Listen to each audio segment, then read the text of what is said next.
Well, tonight, a UCF student is reliving the moments a gunman fired several shots. Her friends nearby killed. This is News 6 at 5. I'm Matt Austin. And I'm Lisa Bell. And tonight we are committed to looking at gun-related issues from legislation to school guardians now in place. It comes 1 year after the deadly school shooting at Marjory Stoneman Douglas High School in Parkland. 17 people lost their lives, many of them students.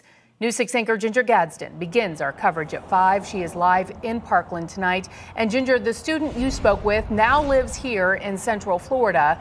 But what did she have to say about that day and how has it changed her?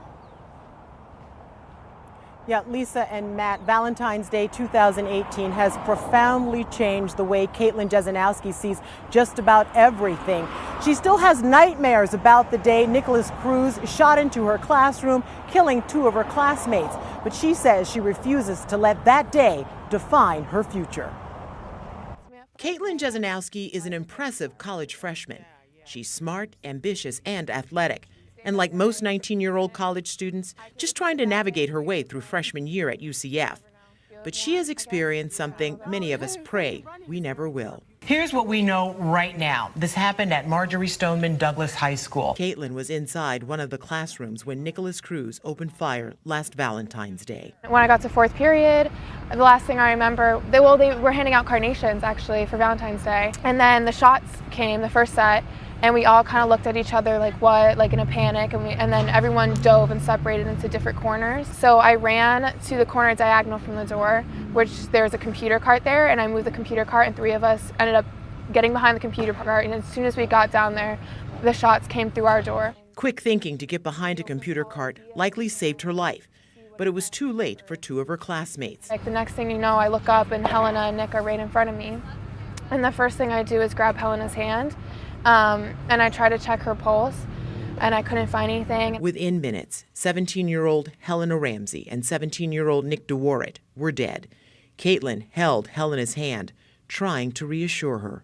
She was leaning against the wall, unconscious. So I grabbed her hand and I was telling her it was going to be okay, and I was stroking her hair and everything. Yeah, but did you kind of know? Yeah, I think I did, but I just I had to keep checking just in case. But when the SWAT came in and checked her, and he shook his head no, my stomach dropped.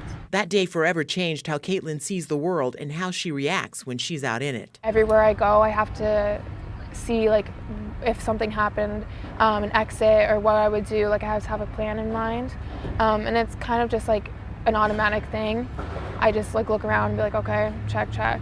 And if the shooter thought his act of cowardice would give him power over people like Caitlin, not quite. Do you feel stronger after something like that? Yeah, I do. In what way?